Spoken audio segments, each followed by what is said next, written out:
2025 has just started, so in this video I will show you 8 ways you can organize or reorganize your life. Okay, so the first topic is screen time. This is a phone.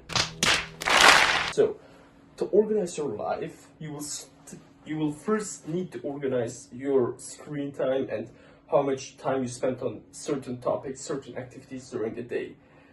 And phone addiction, it contradicts most of the things of self-improvement. It is pretty evil because you're just glued to your phone, scrolling your life away, and you're doing it while you have a lot of potential to realize, but you just don't know it yet. So let's say you are scrolling for 2 hours a day, okay? And there are 7 days a week. Then you have 14 hours a week. Does it sound like much? It should, because it is pretty much. And if we do that for 1 year, 52 weeks, then you'll get 728 hours. And that is around a month.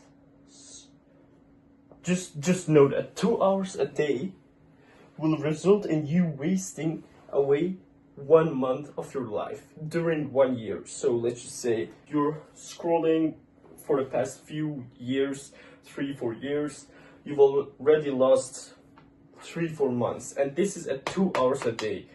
You have people that scroll for 4 hours, 5 hours. I even know some people that scrolled for 6 or 7 hours in a day. I myself, a couple of years ago, in 2021, 2022, those years I was scrolling a lot, and the years just went by because I didn't really do anything else beside it, and I've wasted a lot of things. So 2 hours is that. If I scrolled for 6 hours, I've lost 3 months in 1 year. If my calculations are correct, obviously. And this just shows how much time you're wasting scrolling on your phone. But I have a couple of ways you can overcome it. So first of all, a method I've talked about previously on this channel, and it is to decrease it by 10 to 15% a week. So let's just say, whoa, I'm pretty close. Let's just say you are watching YouTube the first week for 3 hours a day, and the next day 2 hours 30, next day 4 hours. It varies, but you need to take the sum of that, all those hours, and divide it by all days, so 7 days, and you'll get the, I don't know the word, but, and then let's just say 3 hours every day, then it is 3 hours a week for that thing, and you need to aim to decrease it by 10 to 15%. So this is week 1, and then week 2 should be something like decrease it by 10 to 15%, let's just say 10%, and that is 2 hours and 42 minutes.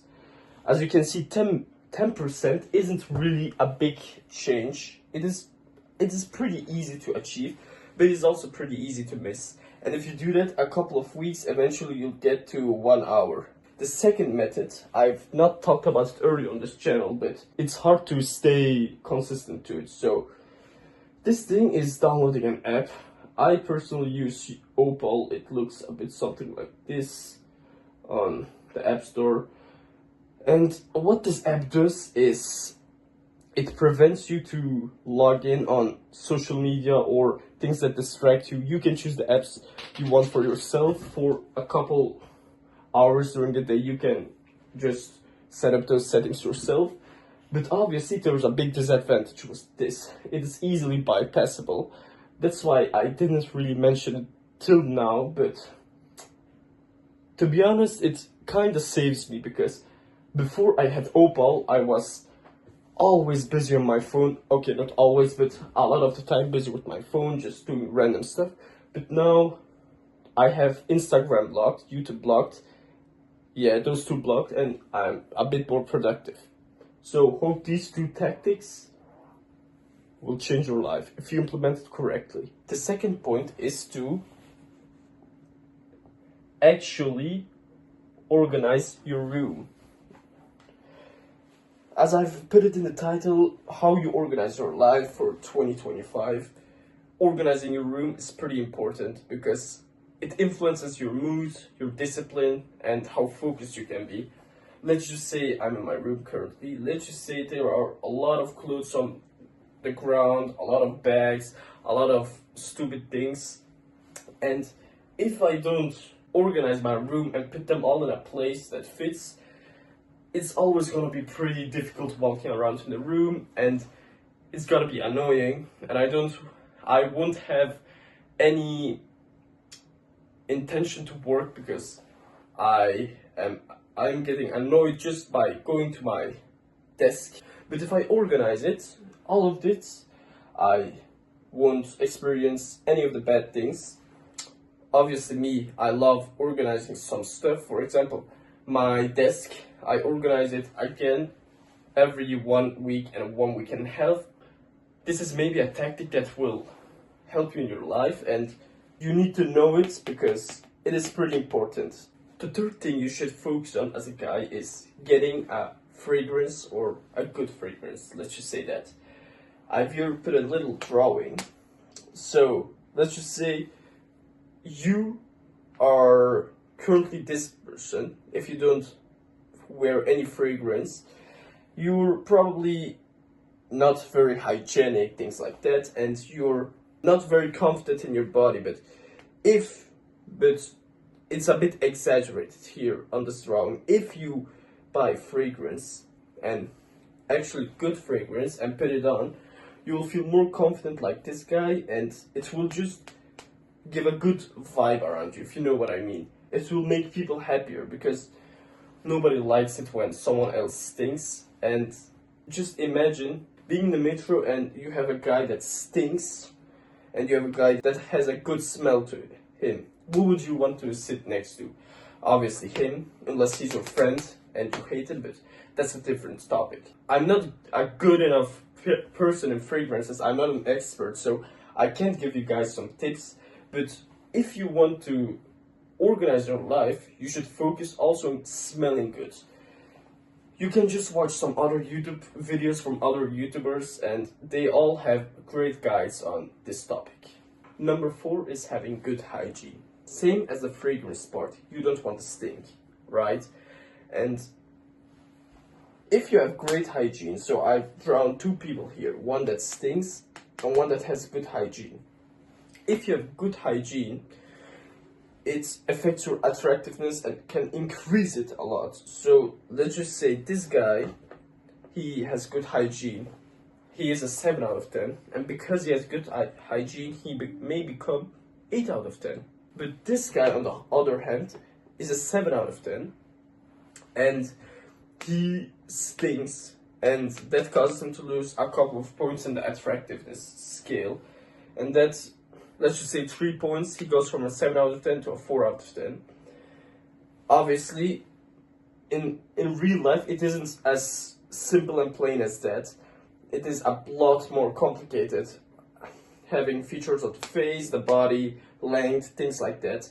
And you may have seen those attraction videos on the internet rating people, but those are mostly true, but they go too specific, like the width of the cheekbone, the length of the face, things like that. They go very, very specific.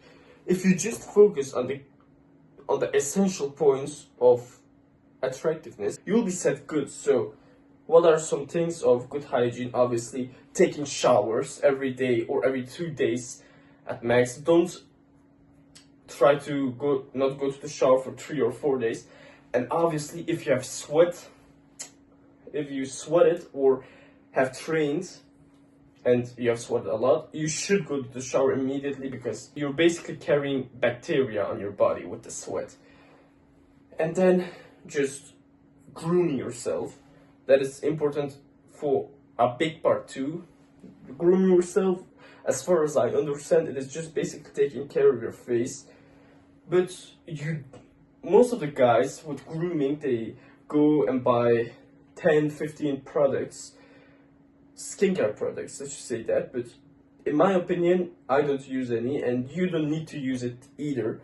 You can just get the necessary vitamins, like vitamin D from sunlight, drink enough water, live a healthy lifestyle, don't eat a lot of junk food, and you will dodge a lot of the bad things that you can get through life that people think that are only cured by skincare. The fifth thing to do is exercise. Obviously, I've talked about it a lot on this channel. You have different types of exercise. You have martial arts, boxing, judo, and stuff like that. You have the gym, and you have calisthenics with your own body weight. Let's just say, this is a bicep vein for the people that didn't understand it yet. Let's just say you have two rich people. One is a fat rich man, and the other is a muscular rich man. Even though the fat man has more money, the muscular man will get more respect, will overall be more charismatic. Why? Because he has a great body, and a great body is a good sign of respect for yourself, because you've put your mind to the test a long time, consistently.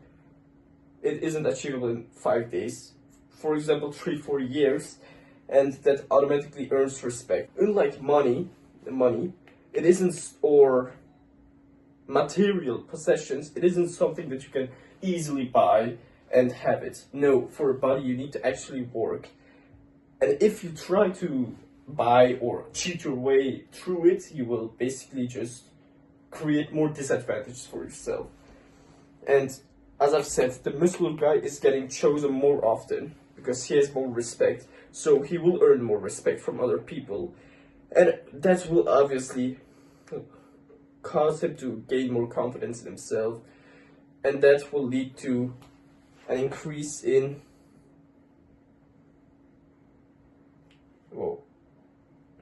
those are supposed to be flames in charisma. So point 6 actually falls in the last category, and it is to keep track of your meals, what you eat and how much you eat of stuff, because if you don't keep track, the little things will eventually build up. Let's say you ate a cake, let's just count it as 1 point, and then you ate junk food, another dot.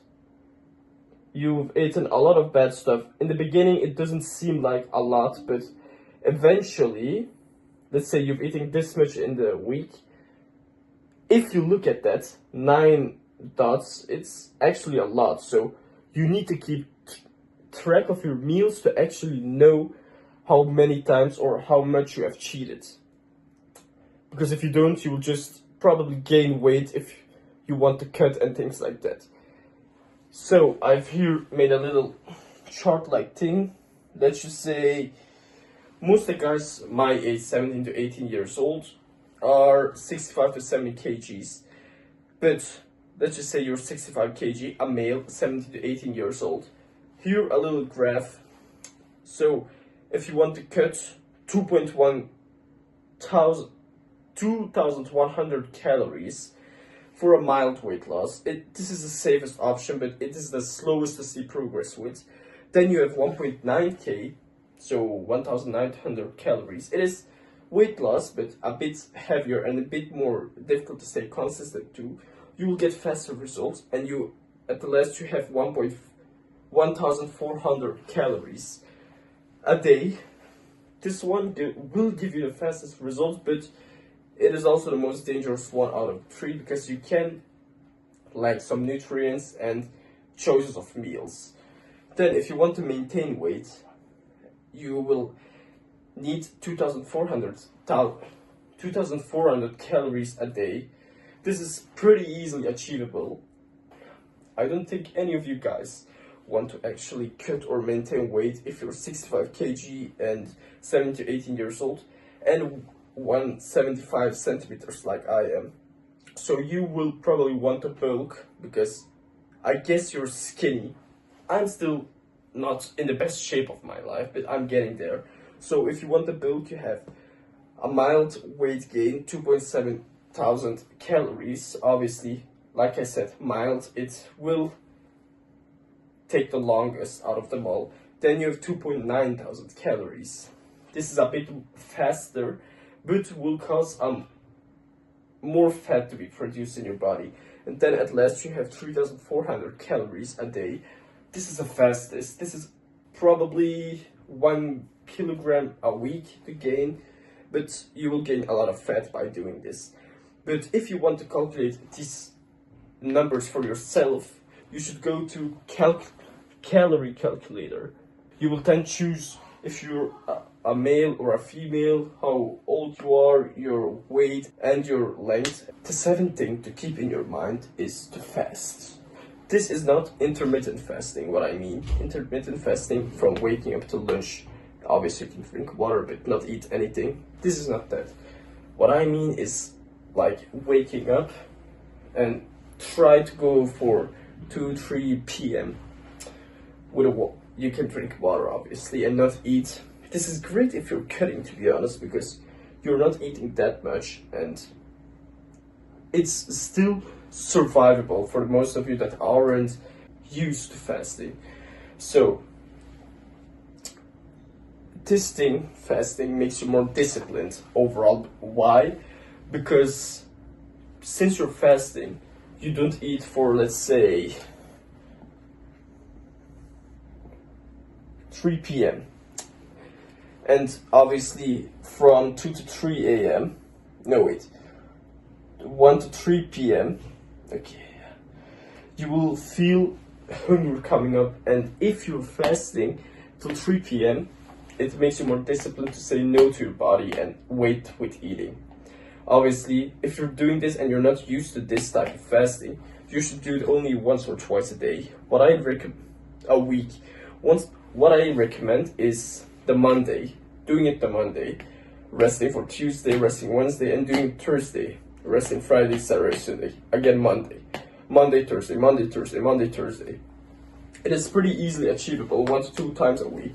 Obviously, if you're used to it after a time, like 2 to 3 months, you can increase it to 4, 3, 4, 5. But if you're not used to it, it's better to start slowly. And obviously, the last point, as always, is to read. Why?